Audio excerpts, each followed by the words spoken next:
हाय, शुभ सकाळ. सकाळचे वाजले 6. आज मी लवकरच उठलेली आहे, पण लवकर उठले पण त्याचा उपयोग झालेला नाही.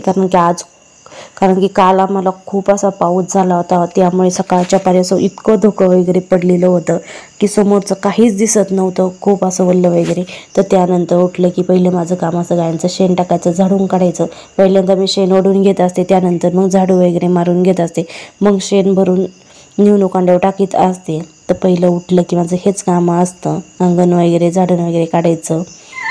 तर बघू शकता सकाळचं वातावरण तर कसं असं धुकं वगैरे पडलेलं. ज्यावेळेस मी उठले त्यावेळेस असं धुकं वगैरे भरपूर होतं, काही समोरचं दिसत नव्हतं. आता तरी थोडंफार दिसायला लागलेलं आहे. तर बघू शकता असे खड्डं वगैरे भरलेलं आहे, जे रोडचं सडकचं चारी आहे. तर भुईमूग काढलेला होता, तर तो उपटून वगैरे झालेला होता, काल थोडाच राहिला होता. तर अचानक 2:30 वाजताच पाऊस आला की तसंच झाकून ठेवलेलं आहे, पण इतकं धुई वगैरे पडलेली होती, तो खूप असं दिसतच नव्हतं काहीच. त्यानंतर लाईट पण नव्हती आम्हाला, जी 2:30 वाजता लाईट गेली ती आलीच नव्हती. तर आता चूल पेटवायची होती, पाणी दूध तापवण्यासाठी, पाणी आंघोळीसाठी. तर आता जे तुरीचं काडक्या वगैरे असतात त्या गोळा करून आणून ठेवलेले जात असतात. तर आता राखेल वगैरे भेटत नाही, डिझेल आणलेलं होतं ते संपलं होतं. तर आता मी कागदाने चूल पेटवून घेत असतो. आम्ही जी कागद असतात ती गोळा करून आम्ही एका पिशवीमध्ये ठेवीत असतो.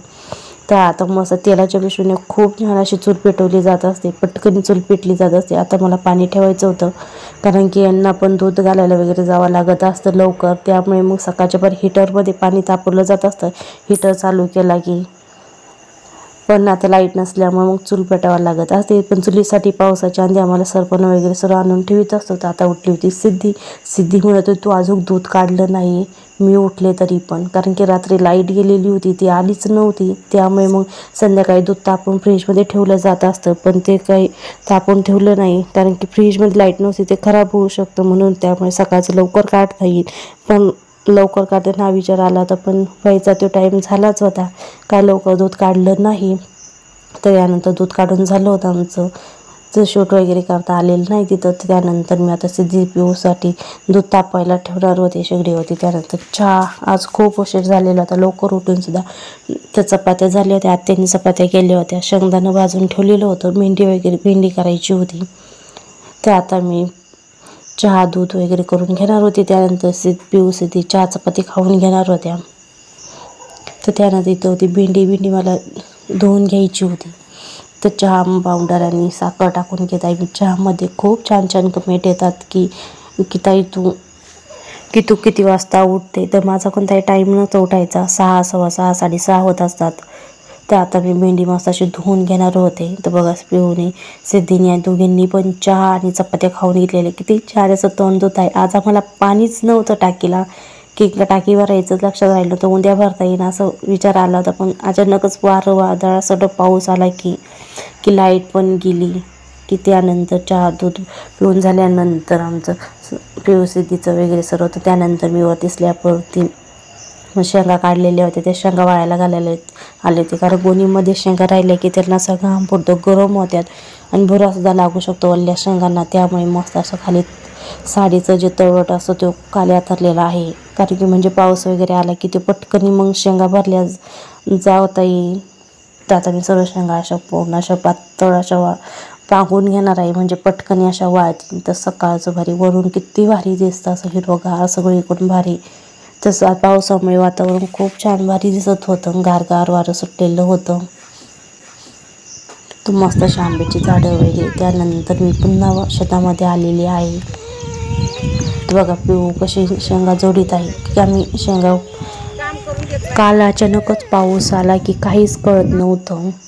तर त्यानंतर सिद्धी कशी भुईमूग जोडून घेत आहे, कारण पिऊ सुद्धा शेंगा जोडून घेत होती, तर कशी मला काम सांगत नाही, तीच काम करते. त्यानंतर मी जो खड्ड्यामधल्या सर्व शेंगा अशा बाहेर काढलेल्या आहे, पाला होता जो एक गोळा करून ठेवलेला होता, तो असा गरम झालेला होता, तो पूर्ण असा पांगून दिला, म्हणजे वाळण उन्हामध्ये. तर ज्या शेंगा असतात त्या सर्व अशा उपटून घेतलेल्या आहे, माती वगैरे सर्व. तर त्या अशा पूर्ण उन्हामध्ये वाळायला घातलेल्या आहेत. आता मी चालले होते घरी जाऊन गायांना पाणी वगैरे पाजायचं होतं, भाकर वगैरे खायची होती. त्यानंतर माझं घरचं सर्व आवरलेलं होतं. तर त्यानंतर मी आले होते गुरांसाठी काढू आणि गवत आणण्यासाठी. तर गवत वगैरे कापून यांनी घेऊन गेलेली आहे. मला ते त्यावेळेस शूट करता आलेलं नाही आहे. तर त्यानंतर मग माझी बाटली वगैरे राहिलेली होती ती घेऊन जायची होती आणि कडवाळ पेटलं होतं, ती फावडी होती, खोरं होतं, तर ते घरी घेऊन जायचं होतं. कारण की 2 दिवस आम्ही आलोच नव्हतो शेतामध्ये. काल अचानकच पाऊस आला त्यामुळे मग गुरांना काहीच खायला टाकलेलं नव्हतं, कारण दारापुढं कडवाळ होतं तेवढंच कापलं होतं. खालचं कडवाळ गवत आणायला खूप चिखल वगैरे झाला तर ट्रॅक्टर जायचा नाही म्हणून. आज सकाळी खूप असं छान ऊन पडलेलं होतं, इतकं गरम होत होतं की घाम सुटलेला आला होता असा, की इतकं की असा अचानक पाऊस येईन असं पावसाने पुन्हा वातावरण झालं होतं, इतकं गरम होत होतं. त्यानंतर मी फावडी घेतली, कारण कडवाळ पेरलं होतं, फावडी आणलेली होती ती घरी घेऊन गेलेच नव्हते हे, तर तिथंच राहिली होती. तर आता मी घरी घेऊन चाललेली होती. तर त्यानंतर घरी आल्यानंतर मस्त असे आंबे पाडले. आंबे कोणाकोणाला आवडतात हे कमेंट करून नक्की सांगा. पिऊसीचे खूप फेवरेट आहे. झाडालाच आम्ही आंबं उतरून ठेवीत नसतो, झाडाला जे पिकून तेच आंबं खाल्लं जात असतात. तर त्यानंतर बघा मी आंबा पाडते, लगेच पिसदी आलेली आहे. आंबा एकच आहे का आंबा अजून पाडणं खूप फेवरेट आहे. त्यानंतर नारळ पाडलेलं होतं ते घरात येऊन जात आहे पिऊ सिद्धी. तर त्यानंतर मी आले ते पुन्हा शेतात भुईमूग काढायला, कारण 4 वापर राहिलेलं होतं ते पूर्ण असं उपटून घेतलं आम्ही. ते बघा पिऊ कशी मला शेंगाण्याला मदत करीत आहे झाडं भुईमूग.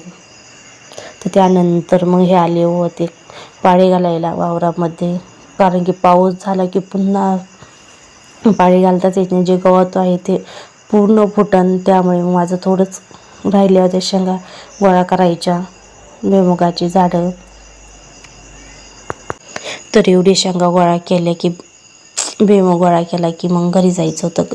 आता वाजले होते 3:30, लाईट आली होती. तर मी पहिला बोर चालू केला, तोपर्यंत पाणी जाईन, कारण की जे साचलेलं पाणी खराब वगैरे जाईन. तर बघा कशी सिद्धी पाणी आलं तर किती आनंद झालेला, खेळत बसले. बघू शकता टाकीला अजिबात पाणी नव्हतं, एक थेंब सुद्धा नळाला नव्हता. केला का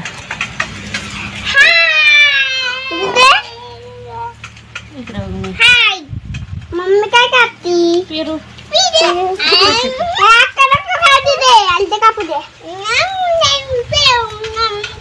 पिलू कापाचे, पिलू पिलू पिलू. मम्मी नळाला अजून पाणीच नाही आलं ना टाकीच्या.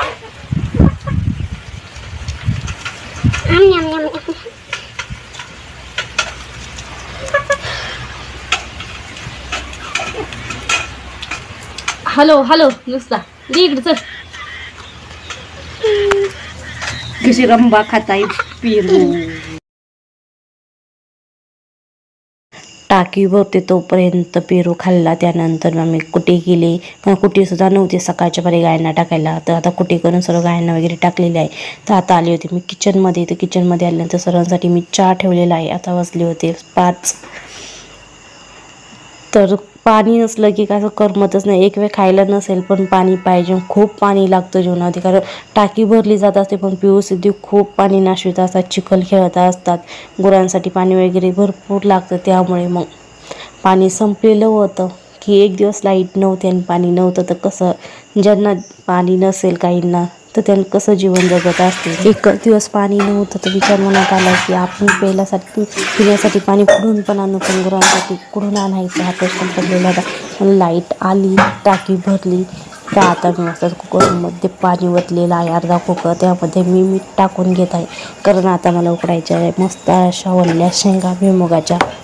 तर आता शेगडीवरती लाईट आलेली होती, तर मस्त अशा ज्या शेंगा आहेत त्या स्वच्छ अशा पाणीने धुवून घेतल्या होत्या, मी आणल्या होत्या 2-3. त्यानंतर त्या अशा ठेचून घेतलेल्या, म्हणजे त्या नाकं अशी सोडलेली आहे, मस्त असं त्यामध्ये मीठ जाईल.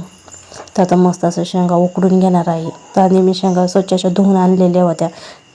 तर आता मी त्या पाण्यामध्ये टाकलेलं आहे, मस्त असा वरत खेळत आहे.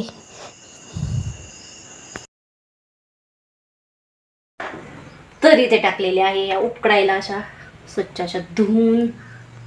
काय वरत इथे झोपलेला आहे किचनमध्ये.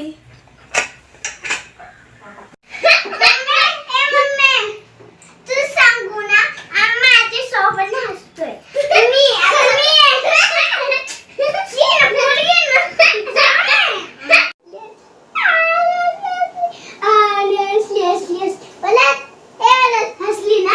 हसली ना वरचं तोंडसं दिसत नाही. काय हसली की झिपऱ्या बघत्या केस घे पाठी माग पट्टा लाव. जोपर्यंत मी उभी होतो पण तो असा हसत नव्हता. पिऊ सिद्धे आले की ते इतका हसत होता, त्यांना असं होकार देत होता खूप छानपैकी. तर असं मी जसा वरतला तिथं ठेवलेलं किचन तसंच ठेवून मी पिऊ सिद्धीला असं स्वयंपाक वगैरे करायची होती, भांडी घासायची. तर आता मी चालली होती चहा घेऊन.